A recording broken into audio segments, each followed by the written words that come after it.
Welcome to Good Morning Keys on Keys Talk 96.9, 102.5. And good morning, Keys. It is Keys Talk 96.9, 102.5. The talk of the Keys. Obviously, it is cold. It's going to stay that way for a while, relatively speaking, anyway. We are going to top out at, right now we're at 58 degrees on our way to about 68 for today. So we're going to be staying that way for a while. 10% chance of rain. Tonight's low 57, tomorrow 71 for your high. We're going to say good morning to Dr. Cindy Lewis. She's director of Keys Marine Laboratory. And this is not so bad, is it, Cindy? We're enjoying a little bit of crisp weather, aren't we? Yeah, we are enjoying it. It's a nice break from the heat from the summer. Yeah, indeed. Well, you all deal with the summer heat quite a bit at Keys Marine Laboratory, which is on Long Key near Layton. Well, actually right in Layton there. And Keys Marine Laboratory, full-service marine field station situated in the heart of the Florida Keys.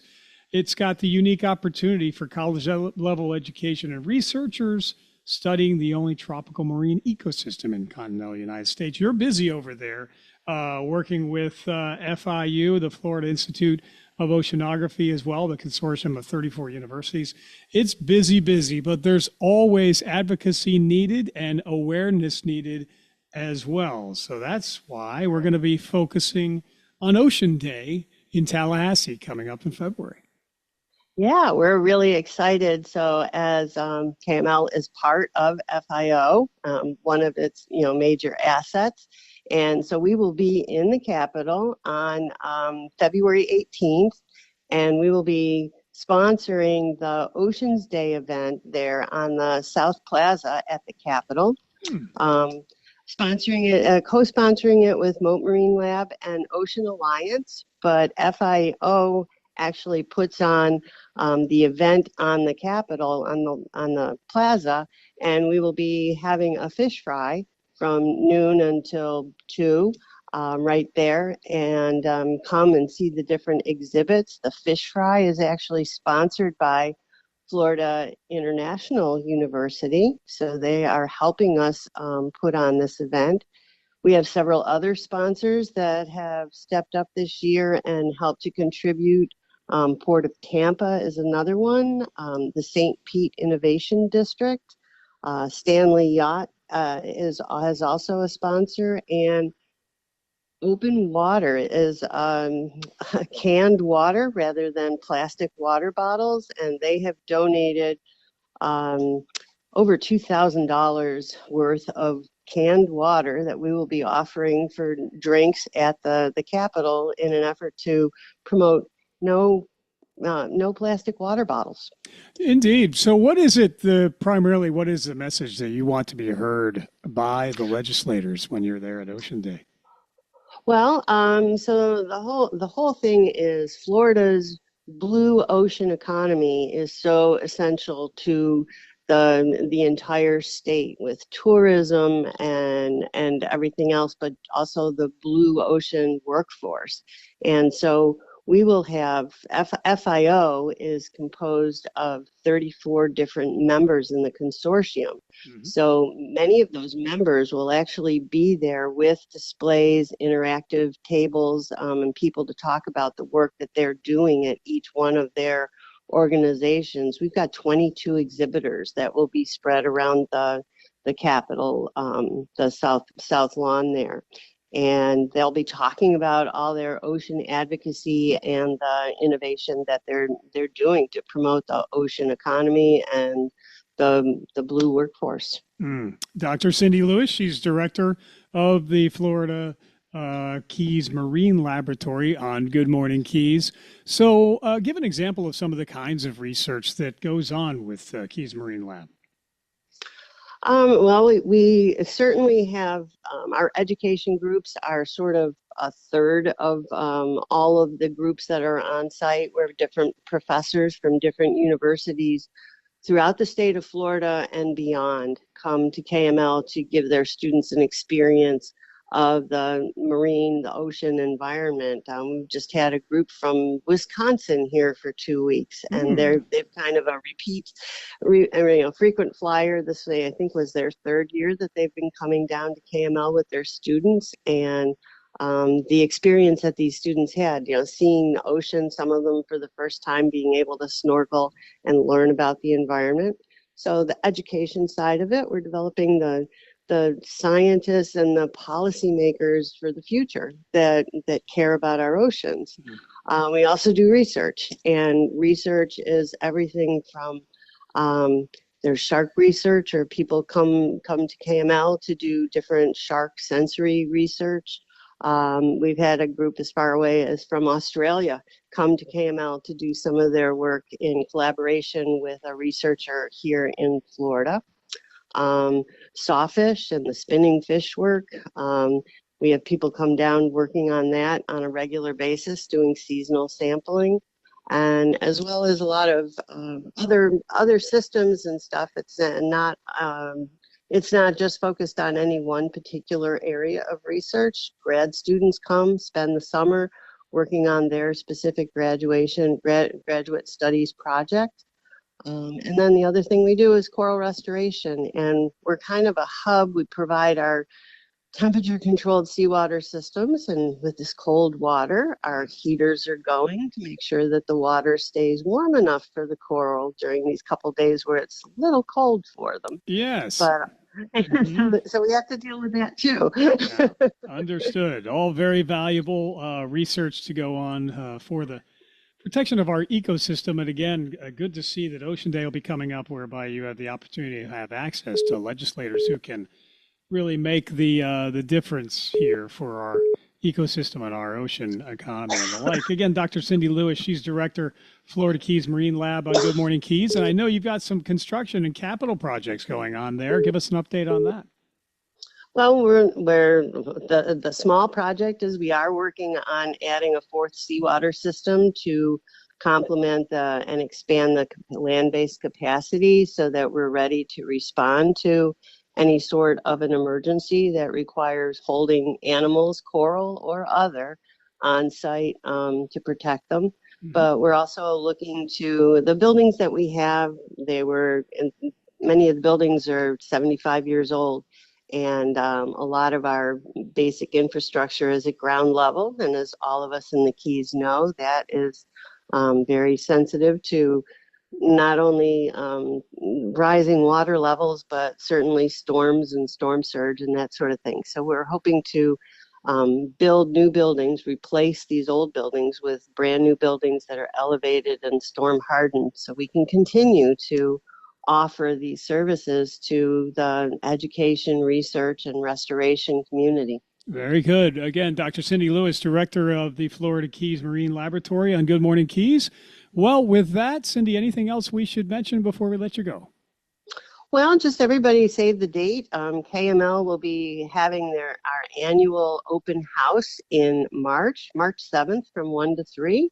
And maybe next time we meet, I can talk more details about that, but everybody's welcome to come and visit the lab. We'll have many of our restoration and conservation partners there, so you can interact with them and see all of the really amazing work that's being done here in the Keys. And we appreciate hearing about that amazing work each and every month directly from you, Doctor. So thank you for being here. You have a wonderful day. Thank you, Mike. I'll Indeed. talk to you later. We will, indeed. It is Dr. Cindy Lewis, director. She is the director of the Keys Marine Laboratory on Keys Talk 96.9, 102.5, the Talk of the Keys. You can find out more, by the way, online, fio.usf.edu for Keys Marine Lab. It is Good Morning Keys at 8:17. Step back in time. Step back into Old Town. Step into Old Town Bakery. You'll be taken back to a simpler, sweeter time. A time when your local bakery was the heart of the neighborhood, with fresh baked treats like pastries, cookies, brownies, and fresh breads made every morning. Hot and cold, delicious ground coffee always brewing, and handcrafted breakfast and lunch sandwiches made to order on oven-fresh breads. That local bakery still exists at Old Town Bakery, Key West. Step into our historic building on the corner of Eaton and Grinnell Streets, and your senses will transform you back in time. Pick up lunch for a day on the water, or treat your coworkers to a lunch there they'll rave about. You can even bring the fresh taste of Old Town Bakery to your private or business event with party platters that are second to none. And don't forget the key lime pie, voted the best key lime pies in the Florida Keys. Step into the Old Town Bakery on the corner of Eaton and Grinnell, or just order online for pickup or delivery and skip the line. Old Town Bakery, KeyWest.com. The Greenhouse. Have you been there yet? We even spell it with 3 E's to help you smile when you say it. That's our goal. We carry the largest selection of hemp-derived THC and CBD products in Monroe County. If you've been taking medication for anxiety, depression, inflammation, lack of sleep, or muscle and joint pain, and it's just not working, or you don't like the side effects, we can help. If you're looking to chill, relax, escape, focus, or even break out into euphoric fits of laughter, we can help there too. No medical card is needed. You just have to be 21 or over. Our 3 locations are open 7 days a week from 10 a.m. to 9 p.m. In Key West, we're at 431 Front Street, just in front of Mallory Square. In Marathon, you can find us at mile marker 52 at 10875 Overseas Highway. In Key Largo, we're at 99304 Overseas Highway in the middle of the road. Swing on by, share your goals with us, and we'll recommend a product to help you reach them. And we back our recommendations with a 100% money-back guarantee. The Greenhouse. Stop on by and find out what the buzz is all about today. Visit one of the 12 locations of the Greenhouse, including 9 in the Keys and featuring their newest store at 3128 North Roosevelt, Key West. It's weed, not alcohol. It just relaxes me. I'm a better driver when I'm high. I do it all the time, no problem.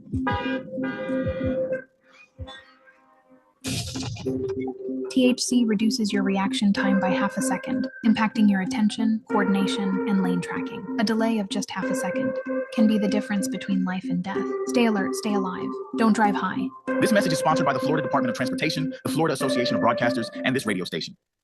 It's Jackpot Trivia at the Key West Emporium, Thursdays from 6 to 8. The team who answers all the questions of the night correctly wins the jackpot. If there's a tie, the team splits the pot. And if there's no winning team, the jackpot grows by $100 for the following week, up to $1,200, plus a 50-50 giveaway and other great prizes. Call ahead for reservations of cruiser 2, 3, or 4 by calling Scott Taylor at the Emporium, 305-395-0213. Party 105.7's Lori T will broadcast live starting at 5 p.m. Jackpot Trivia, only at the Key West Emporium, 618 Duval Street. It's just weed. I'm fine to drive. No one can prove I'm high. Unlike alcohol, there's no way to test how high you are, and it slows your response time. A half-second delay can be the difference between life and death. If your THC level is in 0, you're not safe to drive. Stay alive. Don't drive high. Educate your kids and your grandkids. They deserve the truth. This message is sponsored by the Florida Department of Transportation, the Florida Association of Broadcasters, and this radio station. Voice of Monroe County, yours. This is Good Morning Keys on Keys Talk 96.9, 102.5.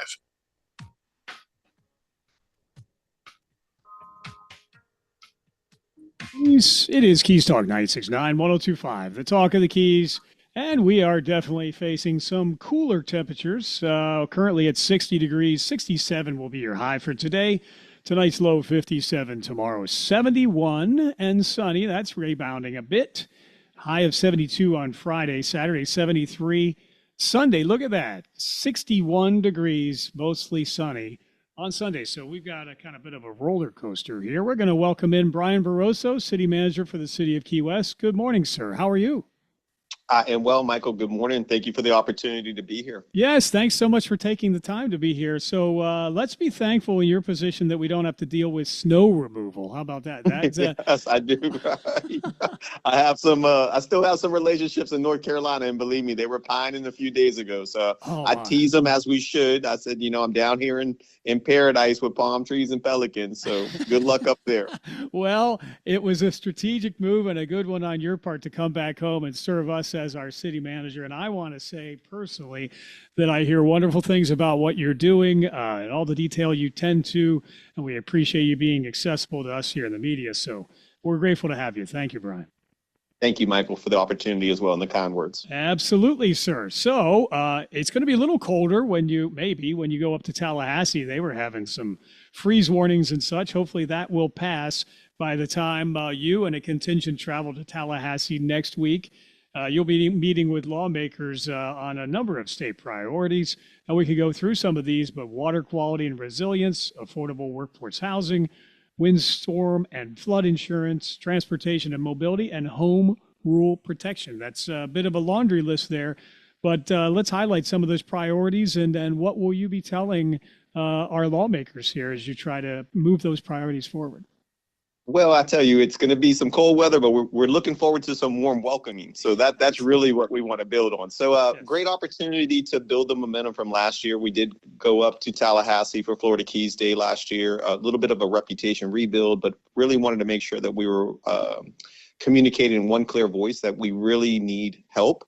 We need some of the things that most individuals, I wouldn't say take for granted, Michael, but maybe don't connect dots to how important it is to maintain and establish relationships with Tallahassee because we need it. So we had some momentum. We were awarded 2 appropriations last year to the tune of $1 million that we've already put into projects that were stand up and going to be started and or completed in the next 12 months. So we're really excited about our ability to connect with funding to shovel-ready projects. So we were excited about that, building on those momentums. What I would tell you is what we came out of we had a strategic planning session with our commissioners to align. You know how important it is to remain focused when you're in front of these individuals because time is of extreme importance when you're sitting in front of them because you have to deliver a clear message and a focused one. So we believe that we're aligned with our 4 priorities. Our 4 priorities that were provided to our team over the next 4 years have been very clear, collaborative, and I would say concise. The first one is infrastructure. So some of the projects that you mentioned will fall under the umbrella of infrastructure. So that's a big concern of ours. We want to continue to address some deferred maintenance within the city, but also address areas of opportunity as it pertains to infrastructure. So we're very focused on infrastructure being our number 1 priority and ranking as we identify projects to move forward. The second one is going to be financial stability. There is some uncertainty there. You mentioned SB 180, the home rule. We really want to make sure that we're keeping an eye on what that impact is for us as a island and really the systemic impact that it would have on the Florida Keys. So we are paying attention to that, but really financial stability as it pertains to what bill, if any, or combinations of bill may come out that affect our property taxes. So we really have to understand the delta that's going to be provided if something is brought forward that eliminates or reduces or modifies the property tax. And now the city is in a situation, not a situation, but an opportunity in which we have to replace that income and revenue. So our ability to identify revenue generating opportunities, look at existing expenses within the city, lower labor costs, and just have a very strong fiduciary responsibility to make sure that we're advocating for financial stability over the next 4 years.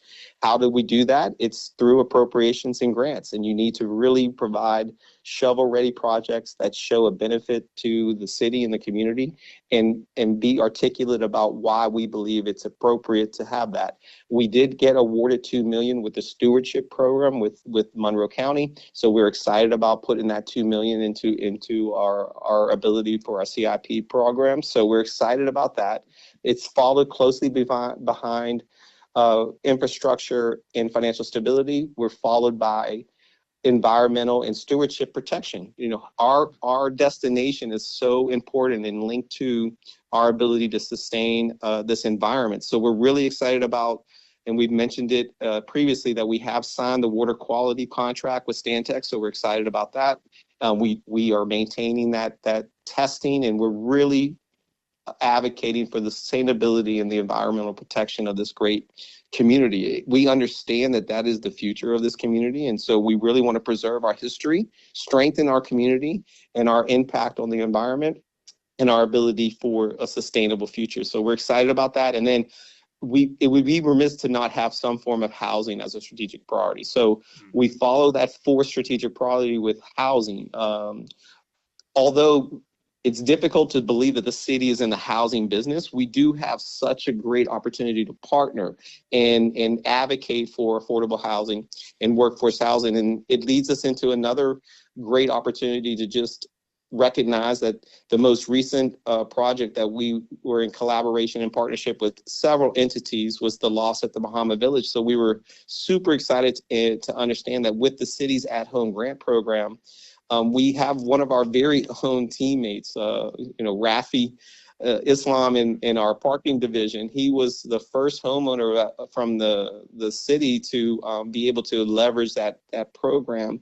And we know it's been impactful to many citizens, but we're really excited to see it resonate in these four walls. So we just have some great things going on, Michael. Thank you for the opportunity to outline them and really understand the importance of going up to Tallahassee and sitting in front of these individuals who really are taxed on how to appropriate and carve out funding. We believe we have a great story to tell, and we're really focused on bringing back what we can to continue to strengthen our community down here. Yes, Brian Barroso, City Manager, City of Key West on Good Morning Keys. And Brian, you did a great job highlighting those bullet points that I just mentioned in detail. And also, again, congratulations from us to Rafi Islam and his family on becoming first-time home buyers at the Lofts of Bahama Village, that joint project between the City of Key West, A.H. Monroe, and Vestcor, providing a number of different housing units trying to address the affordable housing issues here. Back on the Tallahassee issue, though, Brian, do you think that the lawmakers and legislators really understand the impact that a reduction or a elimination of property tax would have on municipalities such as Key West? I mean, it seems like grabbing the headlines is important, and talking about the reduction in property taxes sounds good, but when you get down to it, it could have really very deep implications for places like Key West. Absolutely. What I would say is it was interesting to read the eight bills, the eight propositions. We are truly trying our best to envision and plan for some form and fashion of a reduction in property tax. Do I believe that they're aware of the impact it's going to have? I mean, I do believe that. I understand that it's, that is such a huge funding mechanisms for many municipalities throughout their county and obviously Florida. So I truly believe that they understand that there's going to be an impact. It's how it's going to be mitigated that I believe it's the challenge for it's not that I'm unworried about others, but I'm really focused on us. So, yeah, sure. What we're trying to do is we've already done analysis. We've already done some, not mock trials, but we really have done some algorithms to understand, okay, what does that truly mean for us? What is comforting is that in all 8 versions of the propositions of the potential bills, there is a carve out for, our police department and our schools. So that was refreshing to understand that. I don't know what that was going to look like, but we feel like that is protected. So what we've tried to do from a preparedness perspective is really try to understand how are we going to fund our fire department. So you may have heard, or if you're not, you're going to hear it here first, I would imagine, but we are really trying to bring forward through advertisement and notification some form and fashion of a fire assessment for our department.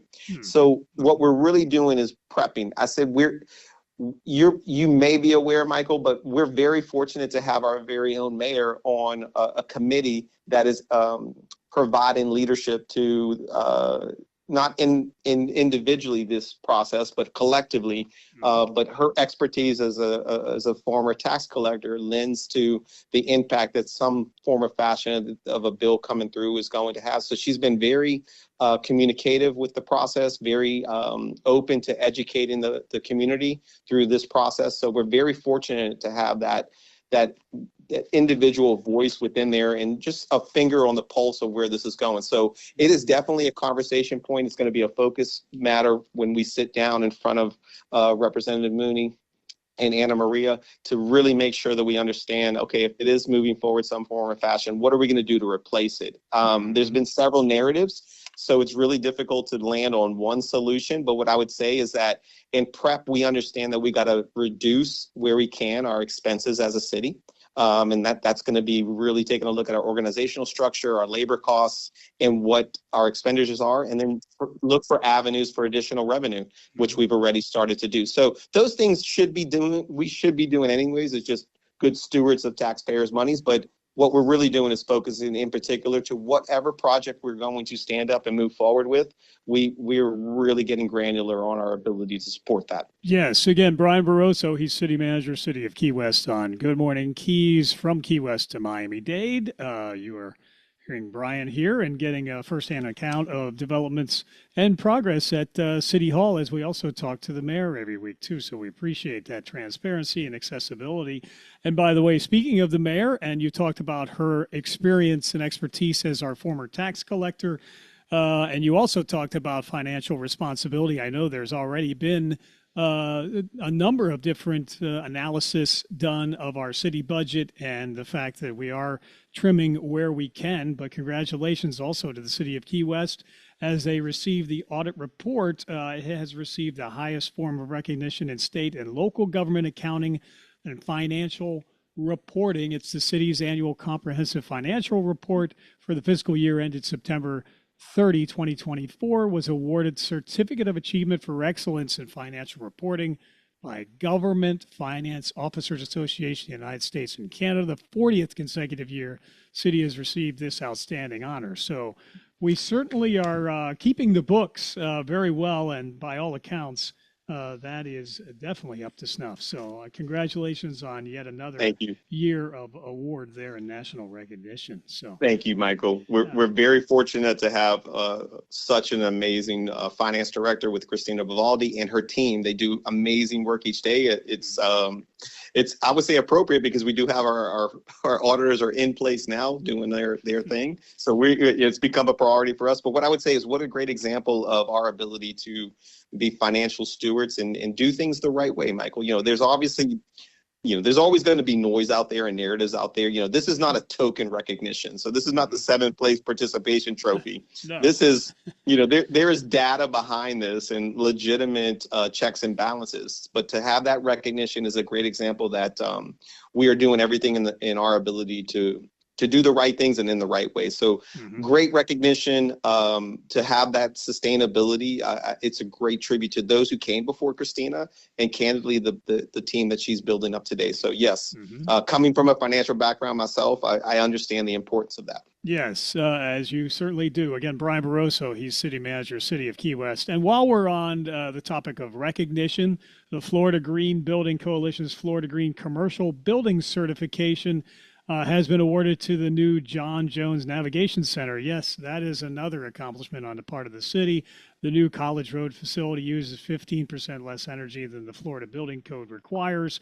It exceeds open space and shading standards, meets dark sky guidelines, includes stormwater improvements that reduce nearshore water input by 50%. So while COTS, it's come a long way from the COTS facility out there as well towards taking care of our neighbors in need, and the new John Jones Navigation Center that was recently opened up does have that Florida recognition as well. So that's also good news.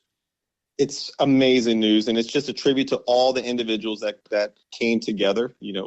Obviously by name and recognition, we know where the genesis was. John Jones, a member of our, Michael, our Rotary Club. So I have a very familiar with John Jones. So, great recognition, great tribute to those who came together collaboratively to put that project out there. It's a crown, it's a jewel.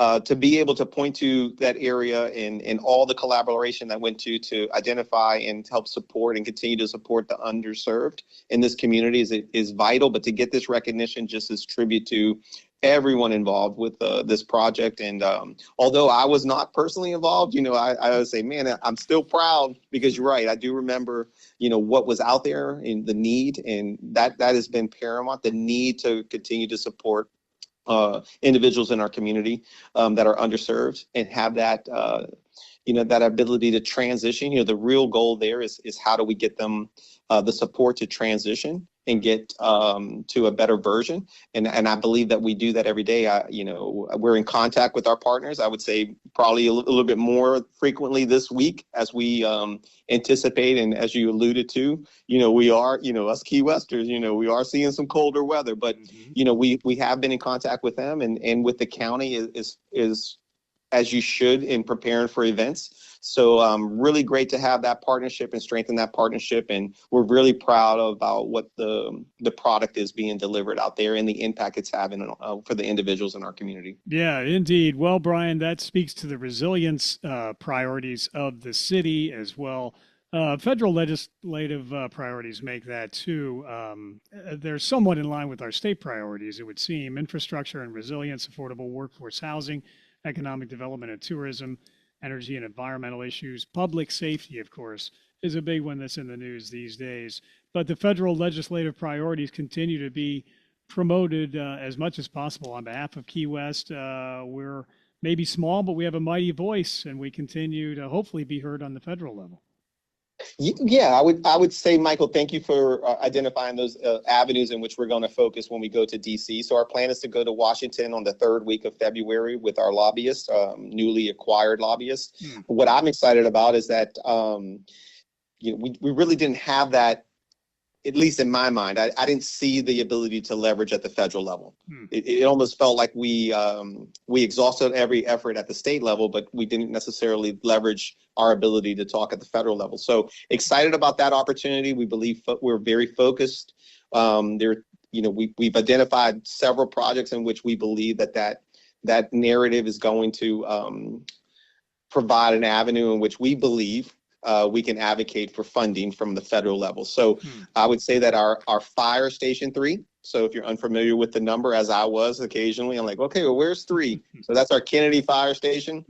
We're very excited. We signed a contract with Fortress. We are in the process of preparing the preliminary aspects of that project. We also understand that it's going to be funded through bonds that were voted on via a referendum. So we're excited about that opportunity to understand that we have the funding in place. We are preparing those bonds for leveraging this project. We're working with our bond counsel right now, but we still are advocating for grant funding for that project. And we believe, the background of Carlos in Washington, he's a former firefighter from Miami. So we believe that, and he's familiar with Key West, and he's played against Bill Butler. So, and speaking to him before, he has a lot of sand in his shoes. So we really are going to show how important it is for us in this community to provide that station, and then to give our amazing men and women at the fire department the ability to serve this community in a way that is indicative of the city. So we're really excited about leveraging that conversation. And for those who take the trip around College Road, we still have that opportunity of, I call it, Mount Trashmore as a kid. I remember going there myself, but our landfill, we really are trying to understand how the federal government can help us with that, some form or fashion, but we believe that there's some mitigation that needs to occur, and then what is the highest and best use for that area. And we believe that those are two distinctive areas in which we could talk about. And then obviously infrastructure, if they could help us with our ability to continue to improve infrastructure and deferred maintenance in our wastewater and our stormwater mitigation, those are key items. So, we've been taught to go with 1 or 2 or 3 focused items, stay focus driven, stay on that narrative. And you have our commitment to this community that when we go in front of both Tallahassee and DC, that we're going to do everything we can to advocate for our community. Well, and Key West does have a lot of federal ties, and it's interesting,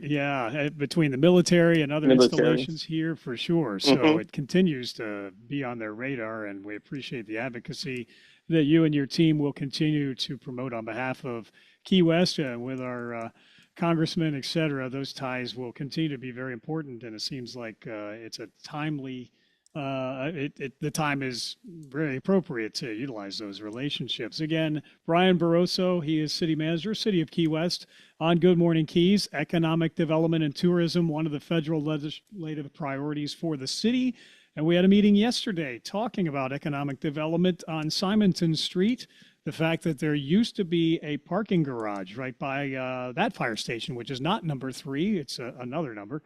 But we had a parking garage there in the past, and there's been some discussion about providing more parking there in the central Duval region. So can you maybe just give us a little bit of an update as far as what that discussion entailed yesterday?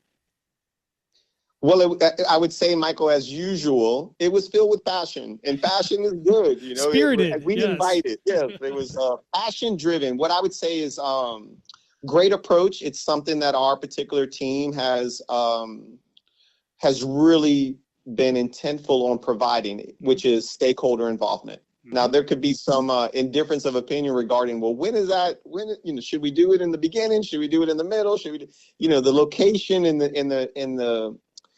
the manner in which the sequence is? I believe that we could become better, and that's less about methodology and more about execution. So I do recognize that our ability to sequence this, it should be improved. But what the key is that we did provide it, and that ability to hear from our individual community, to understand and have an open forum in which we can, at best, answer, I would say, cursory questions, to understand the reason why. That's usually what I believe our true responsibility is. If you understand the why, you can endure anyhow. I believe that we unpack the why. Why here? Why now? I believe that our team did a great job of unpacking that. We had John Wilkins there that handles our parking department, and then we had Doug Bradshaw that handles our engineering department and leads both those departments very well. So we had those individuals field some questions. I was there to really articulate how it aligns with our strategic plan. So I believe we unpacked the why. The passion, I would say, and I'm not speaking for anyone, this is my personal opinion, the passion centered on the how. So I would say that there was some identification of some flooding, which is very, very important, and we fielded those. So that is an area, I would not say a choke point, but there was some conversation about, okay, what is the impact of putting another structure there, and does it increase or decrease, or what impact does it have on the existing flooding? So in an effort to not go down a path that talked about flooding, because we have identified that, yes, it floods and it's important, and we have a Duval Street revitalization program that in place, and a project in place that we believe can mitigate that at some point. So we've identified that. I would say that there's some traffic conversations. Okay, egress. There was some activity. There seems to be some speeding, which I recognize that happens occasionally. The individual that said it doesn't happen. It happens frequently. So good thing that we had our chief of police there who heard that and said, okay, well, we may need to put some identification there. And then we really wanted to unpack and understand and field some questions about, okay, well, how does this improve the historic district? Like, are you really improving that ambiance? So we fielded those questions. It wasn't really to try to defend anything. Like, everyone's entitled to their opinion. It was to hear it and to understand that if we do move forward, which would be the decision of the 7, our team is to bring recommendations, not to make decisions. If we do move forward, I believe that that's where we can get granular in regards to, okay, how are we going to mitigate any additional stormwater impact? What are we doing from an egress perspective and exit perspective? Aesthetically, what is it going to look like? Can we improve that? But I would say a theme that I believe was resonated there was, okay, well, what is the true impact that we believe it's going to have for the individual business owners down there, and have that ability to bring individuals to the historic district. So I believe that we heard, narratives on both sides, which is very healthy to hear that.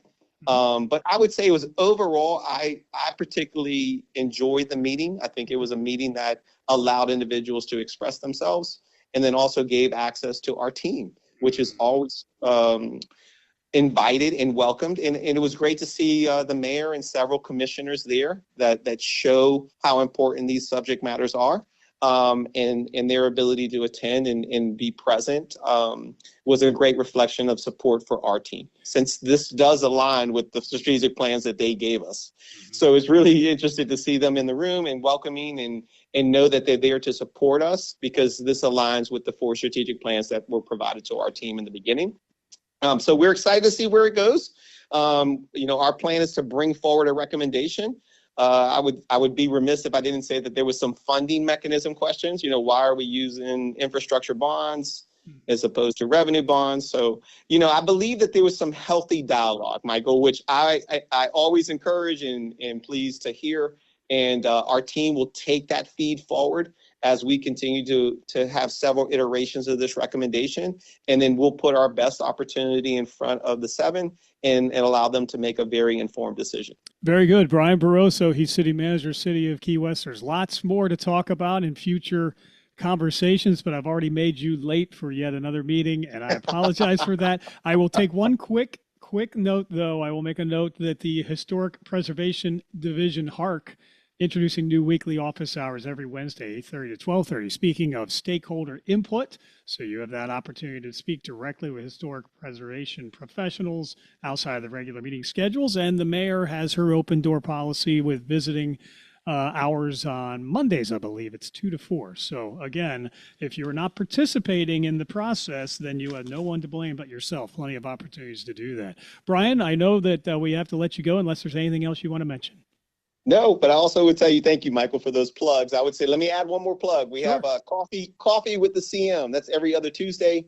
We have access to the city manager. So that is for his teammates and the public. So I would welcome that. So I appreciate you pouring out perspective. Yes, there are individuals that tend to do most of their work on the columns of local media. What I would say is, why don't you come to the city? Let's put a name behind those comments and give us an opportunity to hear how you feel and see if we could do everything we can to try to help you and support you, because that's our true desire, is to bring a better Key West forward. But I do appreciate the opportunity to be here, Michael. I would also echo and tout our ambassador program. What an excellent program to go through to understand the inner workings of the city. And we really want to commend Allison Crane for being the individual that supports that. So thank you for all the opportunity, Michael. Look forward to our next connect, and please leverage these access points and tell us how we could be better. Well, we appreciate you taking the time to provide clarity. The same the mayor does the same on a regular basis. Social media does give any individual an opportunity to get a voice out there, and it's not always an accurate or correct assessment of events. So that's why we wanted to bring you on directly. Thank you, Brian, for all that you do. Sir. We'll see you soon. Thank you, Michael. Take care. Yes, sir. Brian Barroso, City Manager, City of Key West, Keys Talk 96.9, 102.5. The Talk of the Keys. Appreciate his visit this morning, providing clarity on all the progress there at City Hall. We'll look forward to future conversations there. It's 8:49 now. Keys Talk 96.9, 102.5. The Talk of the Keys. Back in a moment. There's more Good Morning Keys coming up in just a couple of seconds. Coming up this afternoon at 4:31. Guys, you want to do a solid for your sweetheart. I know Valentine's is knocking on the door, but how about getting the gal pals for your sweetheart from around the country to all meet up in Jamaica at the Sandals Royal Caribbean destination for a girls' getaway, an organized trip. And who else could pull this off? Nobody except Wanda Kiefer. Hi, Wanda. Hello, how are you? Well, I'm envious. I think this girls' getaway, what do you got? 4 days. The price point is ridiculous. And this is, we're going to talk about it this afternoon at 4:31, but you got to give me a little taste of this. Well, the little taste is you're going to be in a beautiful island, toes in your sand with that drink in your hand, and you're literally 15 minutes from the airport once you touch down there in Jamaica. So it's going to be a phenomenal 4 days of getaway, and us girls are going to live it up. So sorry. You're not. Yeah, I can't even carry the luggage. You won't even let me do that. Darn it all. So girls get it. When's this happening, by the way? It's going to be July 23rd through the 27th. Okay. So it's this summer, like in the middle of summer, but it's like, you got to get away before, the kids go back to school and all of that. It's just a great time to grab your girlfriends and let's head south. I love it. Yeah. And if it's been a number of years, it's been way too long between the last visit with you and your gal pal, have a listen this afternoon, or tell your sweetheart to tune in at 4:31 this afternoon for All Seasons Vacations. Wanda's going to walk you step by step through this. You're going, right? I mean, we're going to get to meet you, and this is your party. Yep, I'm having the party. Okay, so we'll tell you all about it this afternoon at 4:31. If it's been that long between visits with your friends that are around the country or around the world, let's all get together in Jamaica in July. Hear the story 4:31 this afternoon. Look at allseasonsvacations.net right now. Travel expert Wanda Kiefer, allseasonsvacations.net. Good morning, Keys on Keys Talk 96.9, 102.5. Good morning, Keys. Keys Talk 96.9, 102.5, the talk of the Keys. Yes, it's going to stay cool for a little while. 60 degrees here, 67 for your high with a 10% chance of rain. Tomorrow's high 71, Friday 72, Saturday 73, but a 30% chance of rain. Sunday it dips again, 61 for the high on Sunday, but mostly sunny skies. So it's a trade-off here, but we will certainly get through it. It could be much worse than that. We're going to say good morning to Rhonda Haig. She is the Chief Resilience Officer for Monroe County. I want to make sure I had the title proper. That's for sure. Hi, Rhonda. How are you? Good morning. I'm good, thank you. Yeah. So 2026 already. We are off and running with a number of sustainability and resilience projects. So February means we've got about 4 new projects on the horizon that'll be starting here shortly. As well as public meetings. But let's go through the projects we're about to kick off. Sure. This is my favorite part of my job is when we actually do the actual projects. And so we have 2 of our longest ones, our Tavernier breakwater repair. That's about to start here in February. That's a 1,500-foot breakwater repair. Our local vendor, LPS, is ready to start, and we're really excited about that one. It's been almost 3 years. We've been waiting for that $1.6 million grant, so that's something the community doesn't have to pay for, and of course that will provide resilience to the community once that breakwater is repaired. Stop that storm surge from coming in. Yes. Yep. And then we have another one in Rock Harbor. That's about 500 feet of breakwater repair. Another local vendor, Adventure Environmental, is doing that one. That's a $1.1 million federal grant that's paying for that one. We hope to be underway by February also for those 2. So those are our 2 breakwater repair projects. And then we have 2 on the agenda today for approval to negotiate. The Long Key Living Shoreline. This is the first living shoreline the county has done. I'm not aware of anywhere else, at least in government, that has done any living shorelines yet in the Keys. Maybe some private entities have. So that is, that's a $750,000 project. That's up by our Long Key transfer station. It's kind of low out there on the back end. So what we're doing is we're putting in what's called we have to build them, concrete wave attenuation devices. And they're these concrete structures that you pour out there, and they have some holes in, and you put them out in the water. And when the waves lap up to that, it breaks the wave action from hitting the shore. So that's what's called a living shoreline. Of course, we do some native planting out there also. So I'm really excited about that one. And and then the Duck Key, that's a combination living shoreline and breakwater repair. That's a big project. They have about 10,000 feet of breakwater to repair. That's going to be a $2.6 million project. And so that's approval to negotiate today. Those 2, the Long Key and Duck Key, both have to be completed by June 30th. So we're going to have to really run fast to get those completed on time because the federal funds run out. So 4 big projects. Finally, we've been waiting for 2 years, almost 3 for a couple of them, and they're ready to hit the road here in the next 30 days or so. Wow, we're going to be very busy, no doubt about it, but great to see the progress being made on those 4 projects. That'll be coming to the starting line and then fruition here shortly thereafter. Rhonda Haig, Chief Resilience Officer, Monroe County, Keys Talk 96.9, 102.5, the talk of the Keys. And in addition to projects getting off the ground, we also have public meetings to discuss other matters. Can you tell us about that? Yes, so we have the 2 road elevation projects, the Winston Waterways neighborhood in Key Largo, and also the Big Coppet neighborhood in the Lower Keys. We're moving forward with our public meetings. We're meeting with both of those neighborhoods in February, and unfortunately I didn't bring the dates with me, but it's on the county website, the dates. It's a public meeting. You can attend either in person or virtually. We're going to, make sure that we want as many people to attend as possible.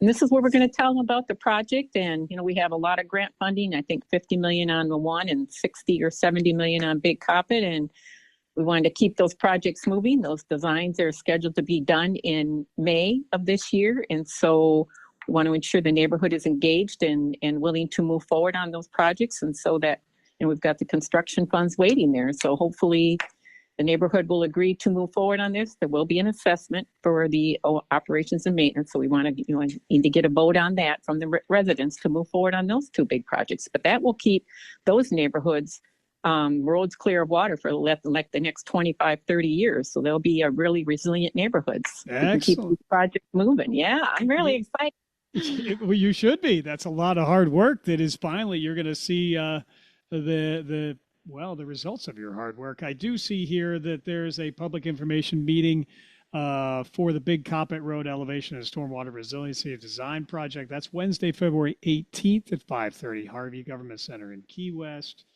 And for that, residents are encouraged to attend the meeting in person or in Zoom. So that will take place on the 18th at 5:30. So again, asking for public input, and it's an opportunity for people to become more informed and more engaged. Well, we've got a lot happening here. Hopefully the funding from Tallahassee and from the federal level will continue to allow us to make progress on this and future projects. Yes, we did just get notice too of some more canal funds that we got. We got $7 million from the Tallahassee from the Stewardship Fund. And so we've got 3 projects. I'm just sending them in today so we can get the grant document back and get going with those. There's going to be a couple in the lower keys and one in the upper keys. And so got to keep that machine rolling. Yes, we do. It never ends, does it? We've got road elevation. We've got bridges. We've got all of these projects you've been talking about are very important for our resilience here as a county. Again, it is Rhonda Haig. She's Chief Resilience Officer for the Monroe County. That is on Keys Talk 96.9, 102.5, the Talk of the Keys. So you've got a busy year ahead, no doubt about it. Anything else, though, that we should highlight here currently? Yes, the MSBU ordinance that was scheduled to be on public hearing today, we had to delay that a little bit. We're not quite ready to pass that, but I'll just do a quick presentation at today's commission meeting. Yes. And then we will be back in February commission or maybe March at the latest with the actual ordinance. There's a lot of details to work out on that one. We've already had probably a handful of people already call me interested in different types of projects. A couple were canal projects and one was just a one single road adaptation project. So definitely an interest in that ordinance and how we can move forward with some smaller projects. Yes, I was going to ask. So there still is the opportunity for communities to come together and seek relief and pursue projects, whether they be road elevation or otherwise, depending upon the will of that particular community. Yep. And, that doesn't mean they have to pay for everything. We can apply for grants. If there's, available grants, we apply to help fund those projects. And then there's whatever differential is, the community would help pay for that. Got it. Okay. Well, thank you for that clarity as well. Is there anything else we should mention before we let you get back to a very busy day? I think we've got it all. Wow. Well, that's great progress. Thank you. We'll be watching those projects moving forward, as well as continuing to inform our listeners about the public meetings. But Rhonda, thank you so much for being here this morning. You have a wonderful day. You're welcome. Thank you. Take care. Bye now. Rhonda Haig, she's Chief Resilience Officer, Monroe County. Keys Talk 96.9, 102.5, the Talk of the Keys. Speaking of roadways, no major incidents to report up and down US 1. Oh, I take that back. There was one being reported in not long ago, about 6 minutes ago, 91500 Overseas Highway near the Mariners Hospital in Tavernier. You've got an accident in the parking lot of that area. Hopefully that's not affecting the traffic flow too much. Tavernier does have some slowdowns right in the heart of Tavernier as you merge to one lane for construction there.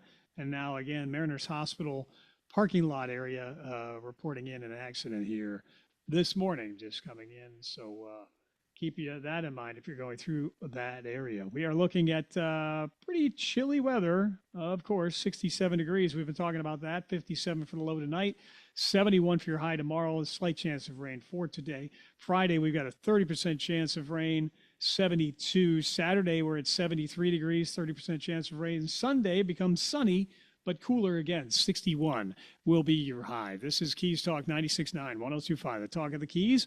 And always a great time for a bakery break at Old Town Bakery, Key West, the historic location, corner of Eaton and Grinnell, where you can kind of harken back to a sweeter, simpler time when the bakery was the heart of the neighborhood, and that time still exists.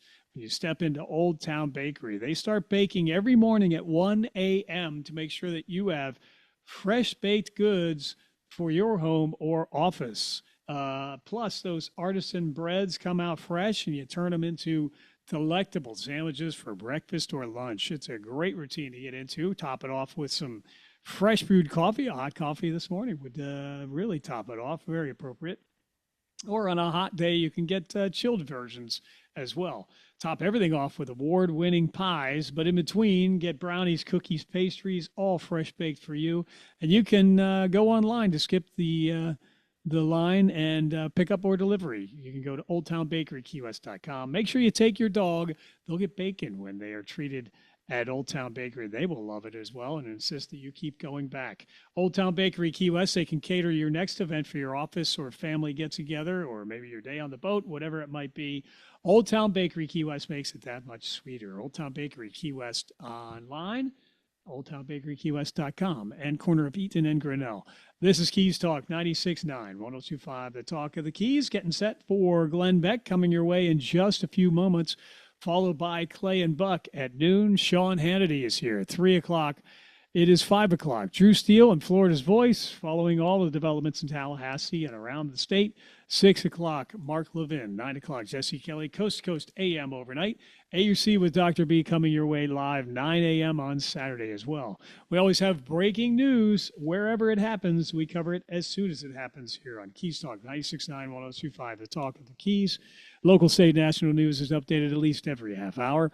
Weather is around the clock, and we'll keep it updated because it's ever-changing here as of late, as usually the case. It's Keys Talk 96.9, 102.5, the talk of the Keys. Thank you for listening.